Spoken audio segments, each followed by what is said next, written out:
Ding ding, coffee's up. Happy Saturday, everyone. It is cold outside and it snowed.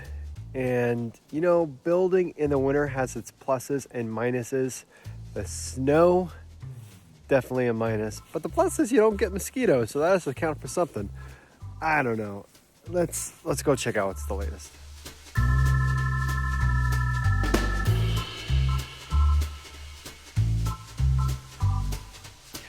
I just cleared off most of the snow from the flooring. And here, get my glove on. Here is the mission for today. I just have a few more panels that I gotta install. It looks like this is installed. Most of the panels are in, but the edge over here is not. And so, let's go take a look. Let's go under the hood, as it were. I just threw in those foam panels just so the wind wouldn't take it. Oh.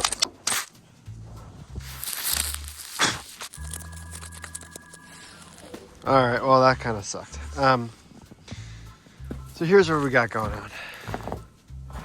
I had to put, when I put in the wire mesh, I had to secure every single overlap with wood and really get it secured in.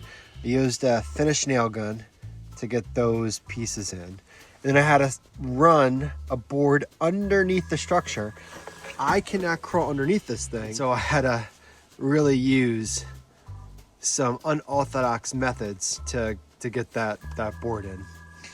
And I put blocking in, just scrap wood. So if the insulation falls, and eventually it will land on the insulation and the blocker will hold it into place.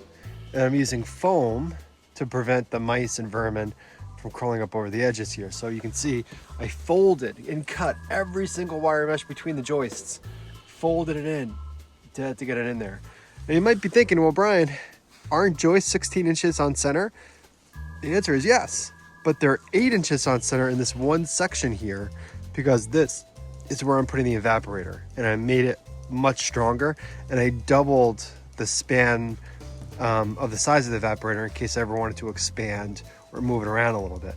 So I have a lot of wiggle room, and so I have about, 6 to 8 feet of double joists to really give some more support structure. Most Sugarshacks have a cement base foundation. This one is wood, as you can see. Then cutting the insulation board, again, these are just scrap pieces of board. I had to really size and measure every single board, and now what I've gotten better at is I can just press the foam on where the joists are and see an impression, and then use the imprint from the foam of where the joists are just to cut it into size. If that didn't make any sense to you, just know I'm getting better ways of putting this stuff in. So the plan is to finish insulating this section over here, put foam in it, and then I can screw in the boards and get that in.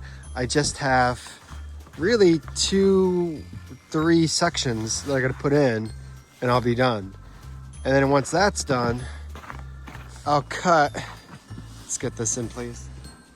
Once I finish insulating the inside of this thing and securing all the plywood, I'm gonna run a line, and then I'm gonna cut this excess wood over here, and I'm gonna use this excess wood to fill in this gap, and then I'll be done with the flooring.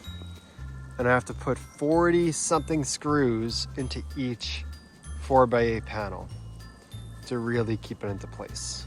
But it's also providing some structure to the building in an odd way. Here's another small problem. When I had the wood delivered, I had the guy put down the plywood first, and on top of that, put the T111 siding on top of the plywood, because my thought was, I'm not gonna need the plywood, which is gonna be used for the roof, until I'm done with the sides. However, I forgot that I need plywood to put in the headers. in between a header, which holds a window or a door, are two pieces of typically 2x12s, 2x10s, maybe even 2x8s that are sandwiched together. And in that sandwich, you need a 1/2 inch piece of plywood. The problem is, after I'm done with the base over here, which I'm almost done, it's gonna be time for me to start on the walls. And when I do the walls, I build them on the floor first and I lift it up. When I put in the headers, I will need pieces of this plywood, which is all the way underneath all of these heavy 4x8 boards of T111 siding.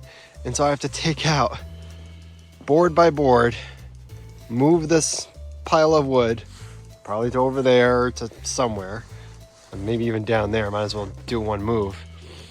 And then get access to the plywood, take like 2 pieces of plywood, and then build my walls. So that's going to be a project. One can argue, is it cheaper and better to go out to Home Depot and just buy another piece of plywood? Yes, but I'm too cheap and I will not do that. So that's the situation. I'll end it here for this video. In the next video, I'm going to start building out and framing the walls and getting those up and at 'em. Thanks for watching.